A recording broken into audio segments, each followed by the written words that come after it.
ఈ నెల 16-17 తారీఖుల్లో హైదరాబాద్ నగరంలో జరుగుతున్నటువంటి కాంగ్రెస్ సిడబ్ల్యూసి సమావేశాల సందర్భంగా ఖమ్మం జిల్లా వ్యాప్తంగా కాంగ్రెస్ బహిరంగ సభకు జన సమీకరణ కోసం ఇప్పటికే దృష్టి సారించింది. ఇటీవల కాలంలో కాంగ్రెస్ ఖమ్మం నుంచి ఎమ్మెల్యే టికెట్ కోసం దరఖాస్తు చేసుకున్నటువంటి నేత డిసిసిబి మాజీ అధ్యక్షులు పొంగులేటి శ్రీనివాసరెడ్డి అనుచరుడు, ప్రస్తుతం కాంగ్రెస్ మేనిఫెస్టో సభ్యులుగా ఉన్నటువంటి మువ్వా విజయబాబు మనతో పాటు ఉన్నారు. గడప గడపకు కాంగ్రెస్ పేరుతోటి ఇప్పటికే ఖమ్మం నగరంలో తిరుగుతూ ప్రజలందరినీ కలుస్తూ కాంగ్రెస్కి మద్దతు తెలపాలని చెప్పేసి పిలుపునిస్తున్నటువంటి నేపథ్యంలో జరుగుతున్నటువంటి రాజకీయ సమీకరణలు, ఇతర అంశాల గురించి విజయబాబు గారిని అడిగి మరిన్ని విషయాలు తెలుసుకుందాం. నమస్తే విజయబాబు గారు. నమస్తే అండి. చెప్పండి, కాంగ్రెస్కి సంబంధించి ఇటీవల కాలంలో మేనిఫెస్టో సభ్యుడిగా ఉన్నారు, దాంతోపాటు ఎమ్మెల్యే టికెట్ కోసం మీరు దరఖాస్తు చేసుకున్నారు. రానున్నటువంటి నేపథ్యం అంటే రానున్నటువంటి బహిరంగ సభ ఏర్పాట్లు కావచ్చు, కాంగ్రెస్ సంబంధించి ప్రచారంలో మీకు వస్తున్నటువంటి ఆదరణ గురించి మాట్లాడండి. మనం చూసినట్లయితే ప్రభుత్వం ఏర్పడి 9.5 సంవత్సరాలు అవుతుంది. తెలంగాణ రాష్ట్రాన్ని ఇచ్చింది కాంగ్రెస్, సోనియా గాంధీ అనేది ప్రజలకు తెలుసు. 2 సార్లు వీళ్ళకి పట్టం కట్టినప్పటికి కూడా వాళ్ళు ప్రజలకి చేస్తానన్న వాగ్దానాల్లో అన్నింటిలో కూడా విఫలమయ్యారు. అది ప్రజల్లో స్పష్టంగా కనపడతా ఉంది. ఈరోజు మేము గడప గడపకి కాంగ్రెస్ పార్టీ అనే నినాదాన్ని తీసుకొని కాంగ్రెస్ పార్టీ ఇచ్చిన డిక్లరేషన్స్ని, అదేవిధంగా కాంగ్రెస్ పార్టీ ఏం చేస్తుందో కూడా చెప్పే దాంట్లో భాగంగా ప్రతి గడపని టచ్ చేసే విధంగా మరి ప్రతి ఇంటికి వెళ్తూ ఉన్నాం. వెళ్ళినప్పుడు అక్కడున్న ప్రజల్లో ప్రభుత్వం పట్ల విపరీతమైన వ్యతిరేకత కనపడతా ఉంది. మనం చూసినట్లయితే డబుల్ బెడ్రూముల విషయంలో ముఖ్యమంత్రి చాలా పెద్ద మాటలు చెప్పారు. డబుల్ బెడ్రూమ్ ఇల్లు ఇస్తామని చెప్పారు. 5 లక్షల రూపాయలు ఇస్తున్నారు. 5 పోయింది, 3కి వచ్చింది. ఇప్పుడు దాన్ని డబుల్ బెడ్రూమ్ తీసేసి గృహలక్ష్మి పేరు మీద పెట్టారు. గృహలక్ష్మి కూడా ఇవ్వలేని పరిస్థితి. వాళ్ళు ఎవరైతే టీఆర్ఎస్ కండువా వేసుకున్నారో వాళ్ళకే గృహలక్ష్మి పథకం ఇస్తూ ఉన్నారు. ఈరోజు చూస్తే కూడా మనం బూడిదంపాడులో మహిళలు రోడ్డు ఎక్కి ధర్నా చేస్తూ ఉన్నాం. అంటే ప్రధానంగా మీరు ఖమ్మం జిల్లా వ్యాప్తంగా వివిధ రకాల సమస్యలు, ప్రధానంగా రైతు సమస్యలు బాగా అవగాహన ఉన్నటువంటి వ్యక్తిగా, ఇతర యువత సమస్యలు అవగాహన ఉన్న వ్యక్తిగా ఉన్నారు. అంటే కాంగ్రెస్ మేనిఫెస్టో సభ్యులుగా మన జిల్లా నుంచి కావచ్చు, ఓవరాల్గా ఈ రాష్ట్ర ప్రజలకు ఎటువంటి డిక్లరేషన్స్ ఇవ్వాలనేది కాంగ్రెస్ భావిస్తూ ఉంది. మీరు ఏమైనా ప్రతిపాదన పంపించారా? ఇప్పటికే యువతకు 2 లక్షల ఉద్యోగాలు ఇస్తామని చెప్పి కాంగ్రెస్ పార్టీ డిక్లరేషన్ ఇవ్వడం జరిగింది. అది టీఆర్ఎస్ వైఫల్యం చెందింది. ఆ రోజు నీళ్లు నిధులు నియామకాల పేరుతోని అధికారంలోకి వచ్చినప్పటికీ కూడా టీఎస్పీఎస్సీ ఎగ్జామ్ పేపర్ని లీక్ చేసి ఇవాళ యువతనందరినీ కూడా ఒక విధమైన నిరాశక్తతకి తీసుకొచ్చిన పరిస్థితి ఇవాళ కనపడతా ఉంది. కాబట్టి రేపు మేనిఫెస్టో కమిటీలో కూడా నేను కీలక పాత్ర వహించి ప్రజల సమస్యలను తెలుసుకొని, ఇవాళ నేను ప్రజల్లో తిరుగుతూ ఉన్నాను, రైతాంగం సమస్యలు తెలుసుకొని దాన్ని తెలంగాణ ప్రజలు రైతాంగం ఏం కోరుకుంటున్నారో, యువత ఏం కోరుకుంటున్నారో దాన్ని రాబోయే రోజుల్లో మేనిఫెస్టోలో కూడా పెట్టించి రేపు ప్రభుత్వం ఏర్పాటు చేసిన తర్వాత తప్పకుండా వాటిని నెరవేర్చే విధంగా కూడా కృషి చేస్తానని చెప్పి సందర్భంగా తెలియజేస్తా ఉన్నాను. కాంగ్రెస్కి సంబంధించి ఇటీవల కాలంలో వర్గ విభేదాలు బాగా పెరిగాయి అని చెప్పేసి ఇటీవల కాలంలో జరిగిన కాంగ్రెస్ ఆఫీసులో జరిగినటువంటి సమావేశంలో కూడా కొంత అసంతృప్తి, అసహనం వ్యక్తం చేస్తూ వర్గ విభేదాలు వచ్చినట్టుగా ప్రచారం జరుగుతుంది. అదే నేపథ్యంలో కూడా శ్రీనివాసరెడ్డి గారి సమక్షంలో కొద్దిమంది ఘర్షణ వాతావరణం సృష్టించడం, విజయబాబు లాంటి ఒక ముఖ్యమైనటువంటి నేతకు కూడా కుర్చీ ఇవ్వడానికి కూడా ఇంట్రెస్ట్ లేకుండా గ్రూప్ అనేది బగ్గుమన్న విభేదాలు కూడా స్పష్టంగా కనిపించినట్టుగా చెప్తున్నారు. దీనికి ఖమ్మం జిల్లా ప్రజలకు సమాధానం ఏం చెప్పగలుగుతారా? సరే, ఇక పార్టీలు అన్న తర్వాత ప్రాంతీయ పార్టీల్లో ఏంటంటే కొంత అక్కడున్న నాయకత్వం ఒక లిమిటెడ్గా ఉంటుంది. ఇది జాతీయ పార్టీ కాబట్టి అందరికీ స్వేచ్ఛ ఉంటుంది. ఈ కాంగ్రెస్ పార్టీలో ఉన్న కార్యకర్త కూడా ఈ పార్టీ నాది అని భావిస్తాడు. దాంతో ఆ స్వేచ్ఛతో కొంత ఇటువంటివి ఉంటాయి. ఇటువంటి జరగకపోతే కూడా పెద్దగా ఆ పార్టీలో పెద్దగా జోష్ ఉండదు. దాంట్లో భాగంగా ఇటువంటి చిన్న విషయాలు జరుగుతాయి. ఏం జరిగినా వాస్తవంగా ఇక్కడ అందరి లక్ష్యం ఇక్కడ ఏంటంటే ఒకటే, టీఆర్ఎస్ పార్టీని గద్దె దించడం, వీళ్ళని ఇంటికి పంపించడం. అదే దీంతో పాటుగా అంటే ఇటీవల కాలంలో జరిగినటువంటి కాంగ్రెస్ 17వ తారీఖు సంబంధించిన బహిరంగ సభకు ఖమ్మం జిల్లా వ్యాప్తంగా సమీకరణకు సంబంధించి ఇప్పుడు వర్గాలు ఎన్నున్నా సరే అల్టిమేట్గా కాంగ్రెస్ బహిరంగ సభ సక్సెస్ కావాలని ఏదైతే పిలుపునిచ్చారో పొంగులేటి గారు, మీరు ఈ జిల్లా ప్రజలకు యువతకి రానున్న బహిరంగ సభ సక్సెస్కి మీరు ఏ రకంగా ప్రణాళిక రూపొందించారు, ఏం పిలుపునిస్తున్నారు? వాస్తవంగా ఈ పార్లమెంటుకు కూడా ఆరిఫ్ ఖాన్ గారు అని మహారాష్ట్ర మాజీ మంత్రిని ఇన్ఛార్జిగా ఇచ్చారు. వారు కూడా ఎవరైతే యాస్పిరెంట్స్ ఉన్నారో ఈ ఖమ్మం నియోజకవర్గం నుంచి వాళ్ళందరినీ కూడా మీరు ఏం ఏర్పాటు చేస్తారు, ఏ విధంగా జన సమీకరణ చేస్తారని అడగటం జరిగింది. దాంట్లో భాగంగా ఖమ్మం నియోజకవర్గం నుంచి నా వంతు బాధ్యతగా కాంగ్రెస్ పార్టీ రేపు విజయబేరి సభకి 200 కార్లతో 2000 మందిని సమీకరణ చేసి తప్పకుండా ఆ సభకు తీసుకొస్తానని చెప్పడం జరిగింది. దానిలో భాగంగా ఈరోజు ఈ ఖమ్మం నియోజకవర్గం మీటింగ్ను కూడా ఏర్పాటు చేసుకున్నాం. ఎక్కడ ఏ గ్రామం నుంచి ఎట్లా రావాలి అనే దాని మీద ఏ విధంగా వెళ్ళాలి, ఏ టైంకి వెళ్ళాలి అనే దాన్ని కూడా ప్లాన్ చేసుకోవటం జరిగింది. అంటే ఈ గతంలో శ్రీనివాసరెడ్డి గారు కాంగ్రెస్లో చేరుతున్నప్పుడు రాహుల్ గాంధీ గారి మీటింగ్లో ఖమ్మంలో రవాణా శాఖ మంత్రి గారు అడ్డంకులు సృష్టించారు, జన సమీకరణ అడ్డుకున్నారనేటువంటి ఒక ఆరోపణలు బాగొచ్చాయి. ఇదే నేపథ్యంలో ఈ బహిరంగ సభకు రాష్ట్ర ప్రభుత్వం సహకారం ఉంటుందనుకుంటున్నారా, అడ్డంకులు ఏమైనా వస్తాయనుకుంటున్నారా? 100% మేము 17వ తారీఖు మాకు గ్రౌండ్ కావాలని చెప్పి అక్కడ హైదరాబాద్లో అడిగితే దాన్ని ఇవ్వకుండా బీజేపీకి ఇచ్చారు. అయినప్పటికీ కూడా మేము మనం తుక్కుగూడ దగ్గర వేరే గ్రౌండ్లో ఏర్పాటు చేసుకోవడం జరిగింది. ఎటువంటి అడ్డంకులు సృష్టించినప్పటికీ కూడా మీరు రాహుల్ గాంధీ గారి సభను చూశారు.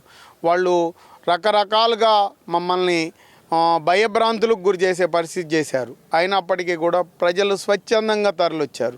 బస్సులు ఇవ్వకపోయినప్పటికీ కూడా వాళ్ళకున్న వాహనాలు, ద్విచక్ర వాహనాలు వేసుకొని కూడా సభకు వచ్చారు. అసలు డయాస్ దగ్గరికి వచ్చిన దానికంటే రోడ్ల మీద ఉన్న జనం చాలా ఎక్కువ మంది ఉన్నారు.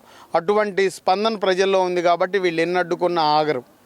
అంటే జిల్లా వ్యాప్తంగా చాలామంది ఆస్పిరెంట్స్ ఇప్పటికే దరఖాస్తు చేసుకున్నారు ఎమ్మెల్యే అభ్యర్థుల కోసం. వీళ్ళందరూ ఒకరికి మించి ఒకరు పోటీగా జన సమీకరణలో ఉన్నారు. అయితే ఈ జన సమీకరణకు జనం రారు అని చెప్పేసి అని ఇప్పటికే బీఆర్ఎస్ శ్రేణులు అక్కడక్కడ ప్రచారం చేస్తున్నారు. దీనికి మీరు సమాధానం? పిచ్చి మాటలు. వాళ్ళు పెట్టారు కదా ఇక్కడ ఆవిర్భావ సభ, దానికి ఎంతమంది వచ్చారో, మరి రాహుల్ గాంధీ గారి జనగర్జన సభకి ఎంతమంది వచ్చారో ఈ జిల్లా ప్రజలు చూశారు, ఈ రాష్ట్ర ప్రజలు, దేశం అంతా చూశారు. దేశం నుంచి కూడా శ్రీనివాసరెడ్డి గారికి ఆ క్రెడిట్ మొత్తం కూడా ఒక పెద్ద సభను నిర్వహించారు. ఇన్ని అడ్డంకులు సృష్టించినప్పటికీ కూడా ఆపలేకపోయారు అనేది ప్రజల్లోకి వెళ్ళింది. ప్రజలు మా పక్షాన ఉన్నారు. వాళ్ళు ఎన్ని అడ్డంకులు సృష్టించినా కూడా ఏది ఆగదు, అన్నీ జరుగుతాయి. మొత్తంగా సిడబ్ల్యూసి సమావేశాల ద్వారా తెలంగాణ రాష్ట్రంలో అంటే ఇటీవల కాలంలో కాంగ్రెస్ నేతలు పలువురు మాట్లాడుతూ కూడా తెలంగాణ రాష్ట్ర చరిత్రని మార్చబోతా ఉన్నాం, దేశ భవిష్యత్తు కూడా కాంగ్రెస్ చేతిలో ఉంది, రానున్నటువంటిది కాంగ్రెస్ ప్రభుత్వమే అని చెప్పేసి అని ఆశాభావం వ్యక్తం చేస్తూ ఉన్నారు. కానీ దానికి ఇతర బీఆర్ఎస్ హరీష్ రావు గారు కావచ్చు, ఇతర అజయ్ కుమార్ గారు కావచ్చు, వీళ్ళు కూడా అందరూ కూడా ఇప్పటికే కాంగ్రెస్ పని అయిపోయింది, కుమ్ములాట్లు కొట్లాట్ల మధ్య ఆగిపోతుంది, రాష్ట్ర భవిష్యత్తు కాంగ్రెస్ చేతిలో పెడితే నాశనం అయిపోతుంది అనేటువంటి వాళ్ళు ఆరోపణలు చేస్తున్నారు. మీరు దీనికి సమాధానం చెప్తారు? ఒకటి మీరు చూసినట్టయితే ఇక్కడ గాంధీ కుటుంబం వాళ్ళ భవిష్యత్తుని కూడా వాళ్ళు పెట్టి ఈరోజు ఈ దేశ సమైక్యత కోసం వాళ్ళు ఏం ఆశించకుండా, రాహుల్ గాంధీని కూడా మీరు చూసినట్టయితే జోడో యాత్ర తరువాత ఎంతో పరిణితి చెందిన నాయకుడిగా ఈరోజు ప్రవర్తిస్తూ ఉన్నారు. మనం చూస్తున్నట్లయితే కాంగ్రెస్ పార్టీలో కూడా ఆయన ప్రక్షాళన చేసి పెను మార్పులు తీసుకొచ్చారు. దానికి ఉదాహరణ మనం కర్ణాటకలో విజయాన్ని తీసుకోవచ్చు. రేపు తెలంగాణలో కూడా తప్పకుండా విజయం సాధిస్తాం. రాహుల్ గాంధీ గారి నాయకత్వంలో ఇక్కడ యువతకి పెద్దపీట వేసి ఎవరైతే ప్రజల్లో ఉంటారో వాళ్ళకే ఇక్కడ సర్వేల ద్వారా టికెట్లు కేటాయించి రేపు రాబోయే ఎన్నికల్లో బీఆర్ఎస్ పార్టీని ఓడించేదానికి రాహుల్ గాంధీ గారి నాయకత్వంలో తప్పకుండా జరిగిద్దని చెప్పి మీకు ఈ సందర్భంగా తెలియజేస్తాం. ఫైనల్లీ సార్, ఇప్పుడు ఇటీవల అంటే ఫైనల్గా బహిరంగ సభకు సంబంధించినటువంటి ఏర్పాట్లలో మన ఖమ్మం జిల్లా సమీకరణకు సంబంధించి స్పష్టంగా జిల్లా మొత్తం మీరు చెప్పలేదు. అయితే ఖమ్మం జిల్లా వ్యాప్తంగా సమీకరణ విషయంలో ఎక్కడైనా సరే ఈ వర్గ విభేదాలు మీకు అడ్డంకులుగా మారే అవకాశం ఉందని భావిస్తూ ఉన్నారా? లేదు కాంగ్రెస్లో వర్గ విభేదాలు శ్రీనివాసరెడ్డి గారి టీంకి అవమానం జరుగుతుంది అనేటువంటి ప్రచారం కూడా చాలా జోరుగా జరుగుతుంది.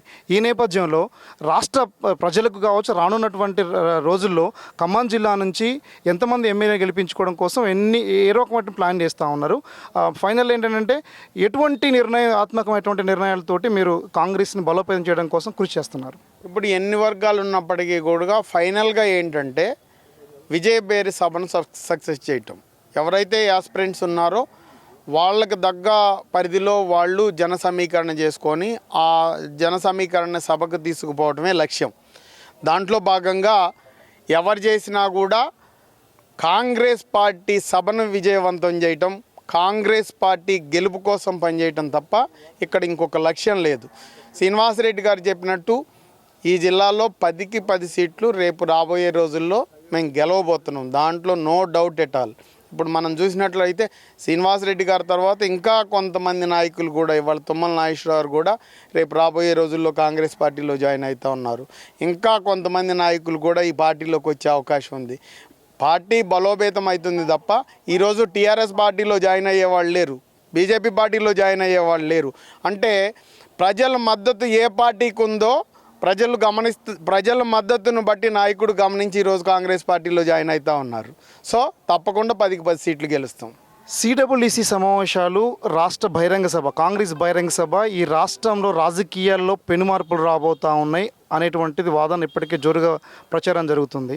అయితే ఈ బహిరంగ సభ ద్వారా రాష్ట్రంలో బీఆర్ఎస్ ప్రభుత్వానికి సంబంధించి కావచ్చు, రానున్నటువంటి కాంగ్రెస్ ప్రభుత్వాలు ఈ మధ్య అంటే నోబెల్స్ గ్లోబల్స్కి మధ్య వారు జరుగుతుందని హరీష్ రావు చేసిన కామెంట్స్ మీద కాంగ్రెస్ అధికారంలోకి రాదు అనేటువంటి ఆరోపణలు కూడా కొద్దిమంది బీఆర్ఎస్ తెలియజేస్తూ ఉన్నారు. మీరు ఏం చెప్పదలుచుకున్నారు? బీఆర్ఎస్ పార్టీ కాంగ్రెస్ పార్టీని చూసి భయపడుతుంది అనే దానికి ఇది ఒక సంకేతం.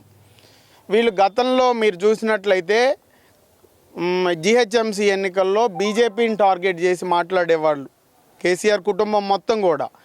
అటువంటిది బీజేపీ గురించి మాట్లాడకుండా కేసీఆర్ మాట్లాడినా, కేటీఆర్ మాట్లాడినా, హరీష్ రావు మాట్లాడినా, కవిత మాట్లాడినా, కల్వకుంట్ల కుటుంబం మొత్తం కూడా కాంగ్రెస్ గురించే మాట్లాడుతూ ఉంది. అంటే వాళ్ళు ఎంత భయపడుతున్నారో కాంగ్రెస్ పార్టీని చూసి మీరు అర్థం చేసుకోవచ్చు. సో కాంగ్రెస్ పార్టీ ఏం చెప్పినా ఎవరేం చేసినా కూడా ఇక్కడ రాష్ట్రంలో అధికారంలోకి వస్తుంది, అక్కడ ఇండియా కూటమి ద్వారా దేశంలో కూడా అధికారంలోకి వస్తుంది అని చెప్పి ఘంటాపదంగా చెప్పగలం. Thank you. ఇది సంబంధించి ఎన్ని అడ్డంకులు సృష్టించినా కాంగ్రెస్ బహిరంగ సభకు ఖమ్మం జిల్లా నుంచి భారీ ఎత్తున సమీకరిస్తామని ఇప్పటికే జిల్లా వ్యాప్తంగా ఉన్నటువంటి ఎమ్మెల్యే టికెట్ కోసం ఎవరైతే దరఖాస్తు చేసుకున్న ఆస్పిరెంట్స్ ఉన్నారో ప్రతి ఒక్కరికి కూడా జన సమీకరణ కోసం దృష్టి సారించి సభ సక్సెస్ కోసం అందరూ కూడా కృషి చేయాలని చెప్పేసి పిలుపునిస్తూ వర్గ విభేదాలు ఖమ్మం జిల్లాలో కాంగ్రెస్కి ఎటువంటి అడ్డంకులు సృష్టించమని, రానున్నటువంటి రోజుల్లో ఈ తెలంగాణ రాష్ట్రంలో కాంగ్రెస్ పార్టీ అధికారులకు రాబోతోంది. పొంగులేటి శ్రీనివాసరెడ్డి చెప్పినటువంటి 10కి 10 సీట్లు గెలిచి ఖమ్మం జిల్లాలో రాష్ట్ర వ్యాప్తంగా కాంగ్రెస్ సత్తా ఏందో చూపిస్తామని చెప్పేసి కూడా ఇప్పటికే కాంగ్రెస్ శ్రేణులు ప్రధానంగా పొంగులేటి అనుచరులు వ్యాఖ్యానిస్తూ ఉన్నటువంటిది కనబడతా ఉంది. ఇది కెమెరా పర్సన్ నరేష్తో ఉపేందర్, అమ్మానీస్, ఖమ్మం జిల్లా నుండి.